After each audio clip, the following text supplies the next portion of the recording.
Alright, y'all, you're back in the mix once again for another ICC World T20 roundup with your boy Riddy.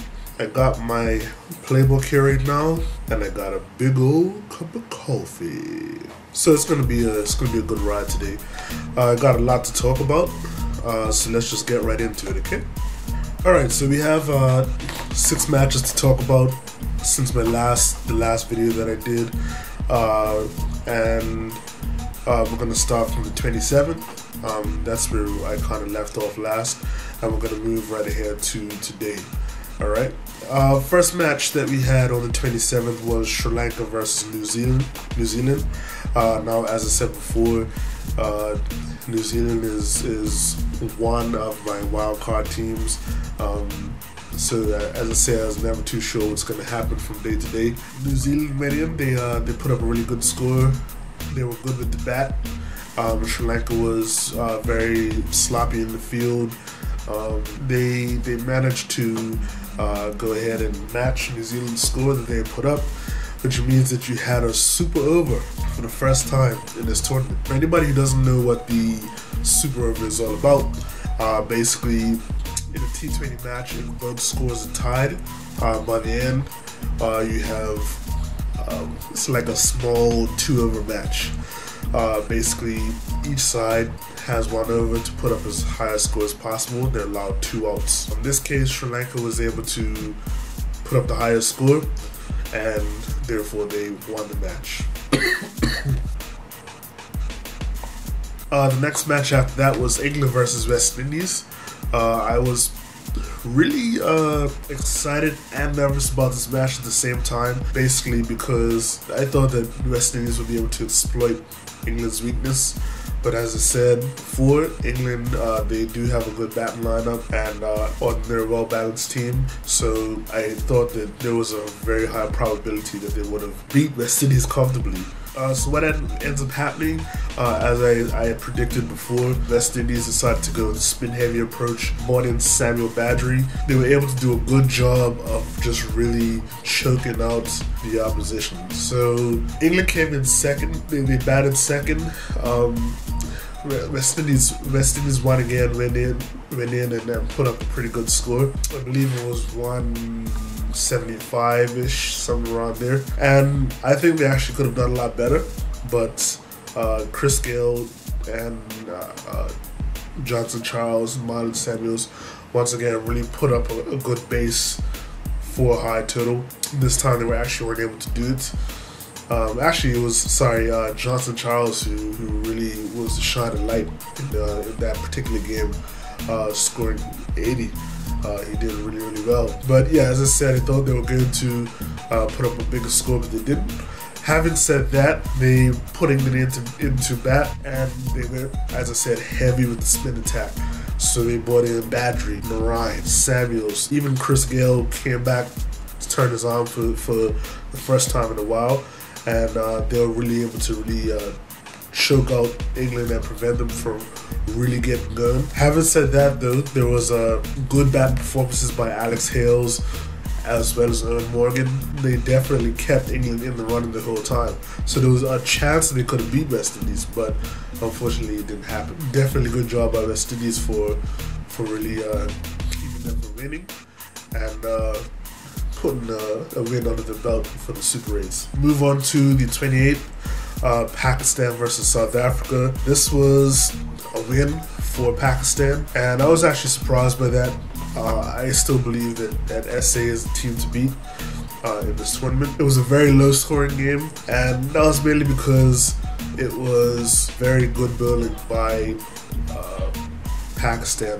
In fact, I believe all the top T20 spinners right now, all 3 of them played for Pakistan. They did a good job of restricting South Africa with the bat. We know that South Africa has a really powerful bat lineup. Pakistan went in, and they didn't do so well with the bat, but they did manage to actually sneak off the win. Definitely kudos to Pakistan for pulling off that win. I believe they still need to work on the bat a little more. They could do really well in the series. Not to take away from the SA bowlers, who also did a great job. Like, this match ended up being really tight in the end. In fact, Pakistan got to the target with 2 balls left to spare in the entire inning. Good job by Pakistan bowling. Glad they were able to really take this one to the end. Second match was Australia versus India. This was win for Australia. Another low-scoring fixture. It was basically pretty much the Shane Watson show. As I've also said before, Shane Watson is very, very dangerous. He's a really, really good bowler. Well, he's an all-rounder. He's a really good all-rounder. I rate him up there with like somebody like a Jack Callis as well. He basically put up a score of 3 for 34, and he put up 72 runs as well with the bat. So he basically led his team from the front in bowling, started batting and bowling, and basically led them to victory. This also kind of supports my theory of India's bowling lineup not being too hot. I mean, in all fairness, Shane Watson is awesome.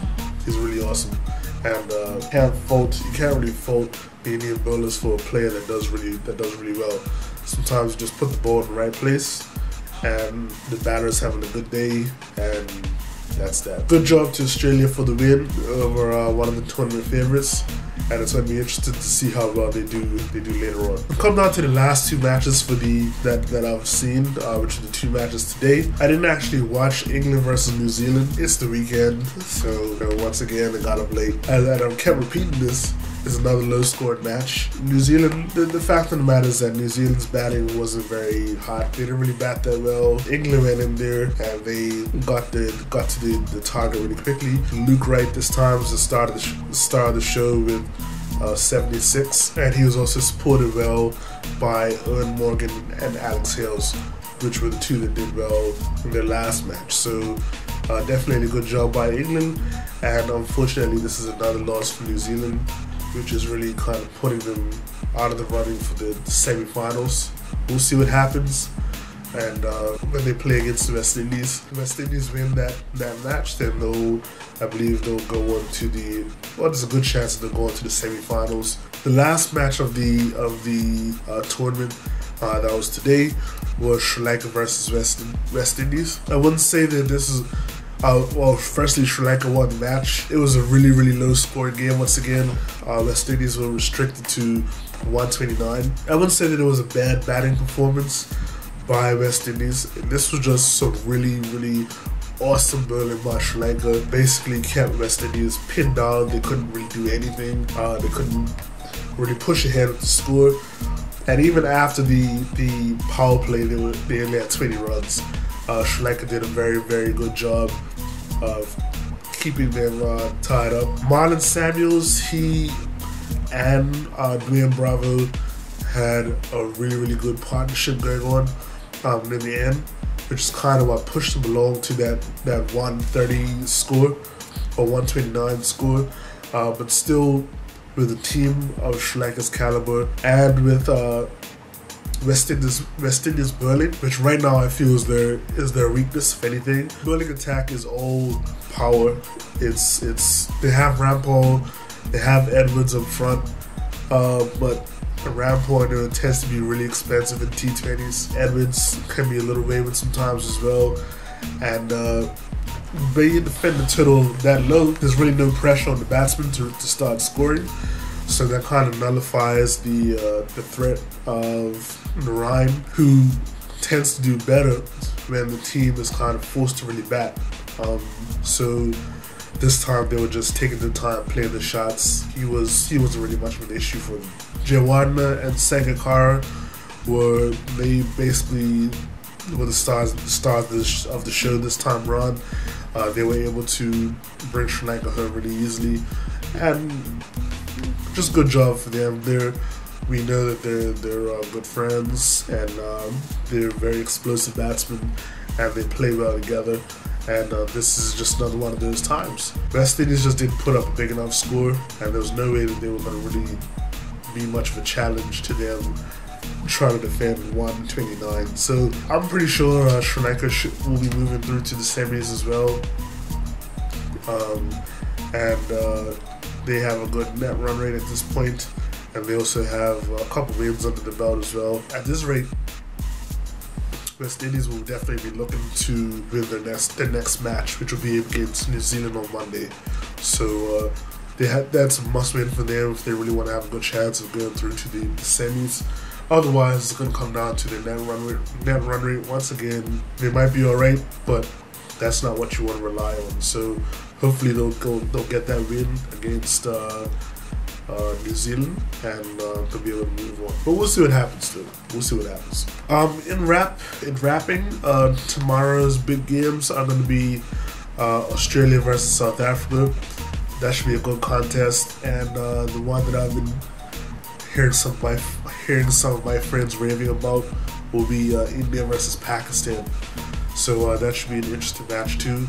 So I'll definitely be up to watch those.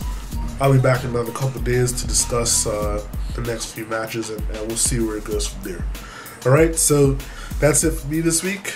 Well, not this week, but that's it for me for now. Make sure you check out the T20s. Check out ESPNcricinfo.com for your scores and stats. Get your fantasy team sorted out, as I said before. And just keep checking back in. Rate, comment, and subscribe. And I'll see you guys in the next couple of days or so. Alright? Peace.